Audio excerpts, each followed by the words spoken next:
3-4 वर्षाच्या मुलीवर लैंगिक अत्याचार होत आहे आणि हे भाजप सरकार उघड्या डोळ्यांनी फक्त बघत आहे। त्या मुलींचा तक्रार करायला गेले पालक तर त्यांचा FIR सुद्धा नोंदवून घेत नाही, असे हे भाजप सरकार आहे। आणि लाडकी बहीण म्हणताय, या योजना देताय, कशासाठी? आम्हाला योजना नको, काही नको, आम्हाला फक्त आमच्या महिला सुरक्षित पाहिजे, आमच्या मुली सुरक्षित पाहिजे। आम्हाला ह्या 1500 रुपयांनी काही होणार नाहीये। ते 1500 रुपये महागाई इतकी वाढली आहे, भाजप सरकारने सिलेंडरचे भाव 300 होते तर 1000 वर नेऊन ठेवलेले, डाळीचे भाव 50 होते तर 100 वर नेलेले, सगळ्या वस्तू महाग केलेल्या आणि 15 लाख रुपये खात्यावर टाकणार होते तर आज 1500 रुपयात महिलांना खुश करताय। हे फक्त मतदानासाठी लाडक्या खुर्चीसाठी चाललेले आहे। मी तर म्हणते हे पाकिटमार सरकार आहे, याचा निषेध करते मी।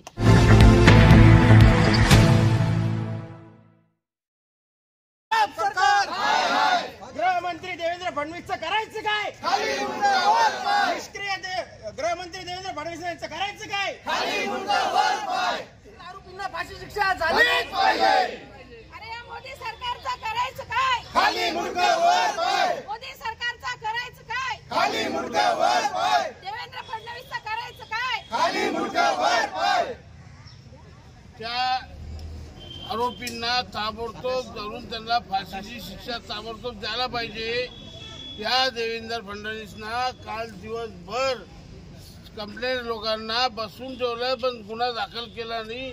शेवटी जास्त लोक रोडवर येऊन आंदोलन केलं, त्यानंतर त्यांनी जनतेचा विचार करून आणि ते गुन्हा दाखल केला 12 तासानंतर। तर हे गृहमंत्रीची शाळा आहे का? ते कार्यकर्ता भाजपचा आहे हे आम्हाला समजलं नाही अजून। भाजपचा कार्यकर्ता असेल म्हणूनच त्यांनी गुन्हा करायचं काय? खाली मुंडकं वर पाय। हाय हाय भाजप सरकार हाय हाय। एका चिमुरडीवर जो घृणास्पद असा लैंगिक अत्याचार झाला, तिच्या पालकांनी FIR नोंदवण्यासाठी पोलीस स्टेशनला गेले, पोलिसांनी 12 तास त्यांना थांबून ठेवलं आणि त्याचा उद्रेक म्हणून तिथं मोर्चा निघाला आणि त्या मोर्चावर पण लाठीचार्ज करण्यात आला। दिवसेंदिवस मुलींवर महिलांवर जे अत्याचार होत आहे, आपल्या महाराष्ट्रात गृह खातं अस्तित्वात आहे की नाही असा प्रश्न, असा संभ्रम निर्माण होतो आहे।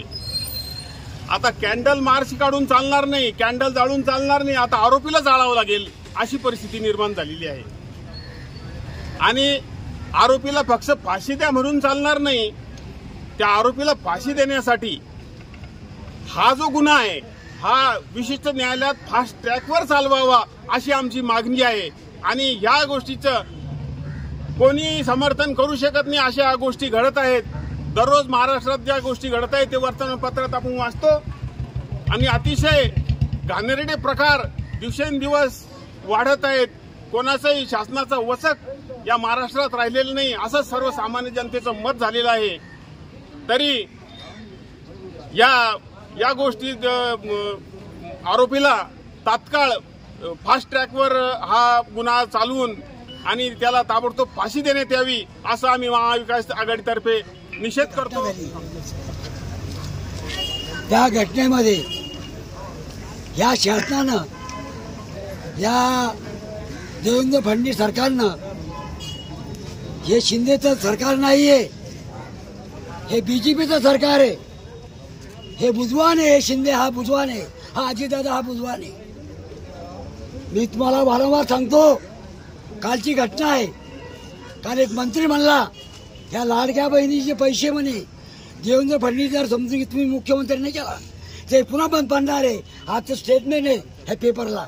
म्हणून तुम्हाला सांगतो या सरकार तुम्ही विश्वास ठेवू नका आणि गावागावात जाऊन सांगा आज महिलाचे किती महिलावर अन्याय होत आहे, रांगेवर उभे आहे, त्याचे नंबर लागत नाही, त्याला 5 पैसे मिळत नाही आणि ज्याला मिळते ते आपले तुटके फुटके त्याचं अर्धे लोक पैसे खाऊन घेतात आणि माझ्या चिकत पाहिजे। या सरकारचा निषेध करायला पाहिजे, या देवेंद्र फडणवीस निषेध व्हायला पाहिजे आणि येणाऱ्या याच्यामध्ये या लोकांना फाशी व्हायला पाहिजे। 4 वर्षाच्या मुलीवर आणि 6 वर्षाच्या मुलीवर लैंगिक अत्याचार झाला। त्या अत्याचाराने अख्खा महाराष्ट्र हळहळला. नुसता हळहळला नाही तर बदलापूरमध्ये फार मोठा उद्रेक लोकांनी केला आणि म्हणून त्या उद्रेक पाहून गृहमंत्र्याला दिल्लीला असताना जाग आली. 13 तासानंतर तो गुन्हा दाखल करण्यात भाग पडले. खरं म्हणजे नुसताच बदलापूरचा विषय नाहीये. या महाराष्ट्रामध्ये कुठलाच माणूस सुखी नाहीये. सगळा माणूस दहशतीखाली वागतोय. आज केंद्र सरकार असेल किंवा राज्य सरकार असेल, प्रत्येक जीएसटी मधनं वारेमाप लूट शेतकऱ्याची असेल, सगळ्याची असेल ती करीत आहे. त्याबरोबर या महाराष्ट्रामध्ये झालेला भ्रष्टाचार, आज या ज्या घटना घडत आहे त्याला जबाबदार सर्व निष्क्रिय पोलीस अधिकारी आहेत. कारण भ्रष्टाचाराच्या माध्यमातून सगळ्या पोलीस अधिकाऱ्यांच्या बढत्या करून अमाप पैसे गोळा करून या महाराष्ट्रामध्ये बोगस लोक त्यांनी खुर्चीवर आणून बसवलेले, की जे काँग्रेसच्या काळामध्ये, राष्ट्रवादीच्या काळामध्ये जे बाहेर बाजूला बसलेले होते. आज वाजेब एसीपी प्रकरण, डीसीपी प्रकरण असेल, आज कोर्टात असलेल्या म्हणजे अटक झालेल्या माणसाची बाजू ते घेत आहे, त्याला बोलायला लावता. खरं म्हणजे आरोपींना बाजू घेतली तर त्याला बोलता आलं नाही पाहिजे, त्याला मीडिया समोर जाता नाही आलं पाहिजे. परंतु ते आरोपी सुद्धा आज मीडिया समोर चालले. ही जी काही घटना महाराष्ट्रात आहे त्याच्यामुळे संबंध महाराष्ट्र हा भीतीच्या छायेखाली आलेला आहे. आज बदलापूरमध्ये ज्या घटना घडल्या त्या घटनेच्या निषेधार्थ 12 तास जर यांनी गुन्हा दाखल करायला लावला तर त्याचं कारण आता मागच्या वक्त्यांनी सांगितल्याप्रमाणे हा आरोपी भाजपचा असला पाहिजे. कारण त्याचे मागचे 2 जिवंत उदाहरण मी देतो. एका आमदारांनी पोलीस स्टेशनमध्ये गोळीबार करून एक माणूस मारला. दुसरं मलकापूरच्या पोलीस स्टेशनमध्ये महिलावर जाऊन त्या सभापतीने महिलेला मारहाण केली, अमानुष मारहाण केली. आणि म्हणून एकीकडे महिलेला मारहाण करायची, महिलांवर अत्याचार करायचे आणि एकीकडे लाडकी बहीण योजना राबवायची. त्यांना आमची हात जोडून विनंती आहे, आम्हाला आमच्या घामाचे पैसे द्या, आमच्या कष्टाचे पैसे द्या, आमच्या मालाला भाव द्या, आमची जीएसटी बंद करा. आमच्याकडून जो जीएसटीच्या माध्यमातून जो काही कर वसूल केला जातो त्या कर वसुलीमध्ये म्हणजे केसापासून तर तळपायापर्यंत सगळ्या गोष्टी, मग कपडे असो, तेल असो, किराणा असो, काय जो असेल तर त्याच्यावर जीएसटी असेल. एवढंच नाही, तुम्ही जेवायला हॉटेलमध्ये गेलं तरी 18% जीएसटी तुम्हाला द्यावा लागतो. डिझेलवर आज 3 रुपये राज्य सरकार पैसे घेतंय. कशाचे 3 रुपये, कशासाठी घेताय? आज एवढी महागाई याच्या देशामध्ये भडकली आहे, सामान्य माणूस मोडण्याच्या परिस्थितीत आज आलेला आहे. आणि म्हणून एकीकडं सामान्य माणसाला मोडीत काढायचं आणि दुसरीकडे 1500 रुपये ती लाच किंवा थोडीशी कबुली करायची आणि आया बहिणींना वेटीस धरून मतदानासाठी. हे एवढंच नाही तर तुम्ही मतदान नाही केलं तर आम्ही पैसे परत घेऊ, अशा स्वरूपाच्या सुद्धा वल्गना ते करत आहे. मध्य प्रदेशमध्ये लाडकी बहीण योजना चालू केली, निवडणूक संपल्या ती योजना बंद झाली. म्हणजे अशा प्रकारामुळं देश सुखी होणार नाही, राज्य सुखी होणार नाही. हे जर प्रकार वाढत गेले, तुम्ही राज्य सुखी करायचं असेल तर शैक्षणिक सवलती द्या, तुम्ही अन्नधान्याच्या बाबतीत पुरवा, तुम्ही दवाखान्याच्या बाबतीत संबंध माफ करा.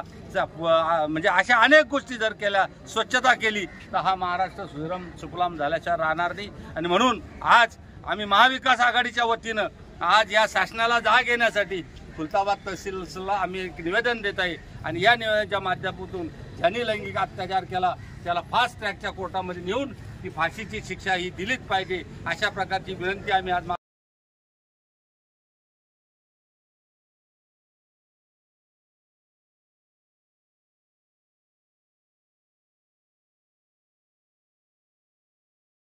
3-4 वर्षाच्या मुलीवर लैंगिक अत्याचार होत आहे आणि हे भाजप सरकार उघड्या डोळ्यांनी फक्त बघत आहे. त्या मुलींचा तक्रार करायला गेले पालक तर त्यांचा FIR सुद्धा नोंदवून घेत नाही, असे हे भाजप सरकार आहे. आणि लाडकी बहीण म्हणताय, ह्या योजना देताय, कशासाठी? आम्हाला योजना नको, काही नको, आम्हाला फक्त आमच्या महिला सुरक्षित पाहिजे, आमच्या मुली सुरक्षित पाहिजे. आम्हाला ह्या 1500 रुपयांनी काही होणार नाहीये. ते 1500 रुपये महागाई इतकी वाढली आहे, भाजप सरकारने सिलेंडरचे भाव 300 होते तर 1000 वर नेऊन ठेवलेले, डाळीचे भाव 50 होते तर 100 वर नेलेले, सगळ्या वस्तू महाग केलेल्या. 15 लाख रुपये खात्यावर टाकणार होते तर आज 1500 रुपयात महिलांना खुश करताय. हे फक्त मतदानासाठी, लाडक्या खुर्चीसाठी चाललेलं आहे.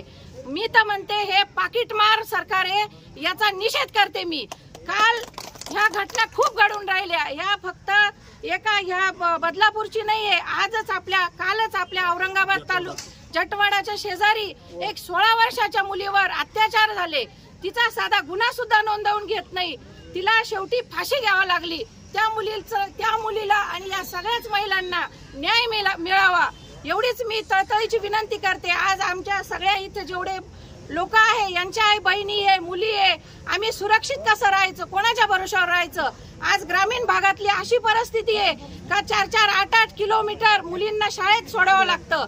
त्यांना कोण सुरक्षा देईल, कोणी त्यांच्याकडे लक्ष द्यायचं. त्यांच्या आई वडील शेतीच्या कामाला जातात, कोणी पाहायचं त्यांच्याकडं.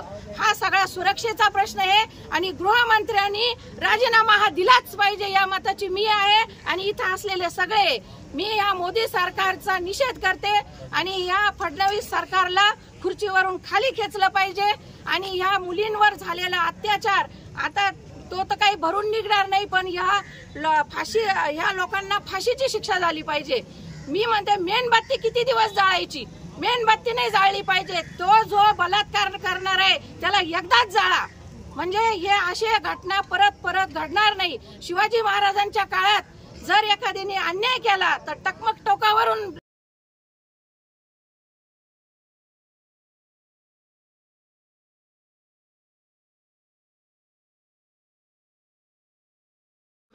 त्या आरोपींना ताबडतोब धरून त्यांना फाशीची शिक्षा ताबडतोब द्यायला पाहिजे. या देवेंद्र फडणवीसना काल दिवसभर कंप्लेंट लोकांना बसून ठेवलं, पण गुन्हा दाखल केला नाही. शेवटी जास्त लोक रोडवर येऊन आंदोलन केलं. त्यानंतर त्यांनी जनतेचा विचार करून आणि तेव्हा ते गुन्हा दाखल केला 12 तासानंतर. तर हे गृहमंत्रीची शाळा आहे.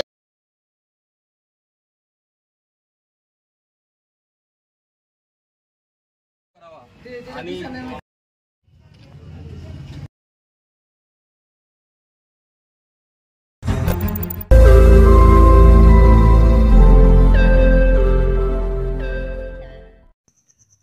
रोज नई खबरों को देखने के लिए हमारे औरंगाबाद समाचार चैनल को सब्सक्राइब कीजिए और नोटिफिकेशन पाने के लिए हमारे बेल आइकन को दबाइए ताकि हर खबर की नोटिफिकेशन आपको मिलती रहे।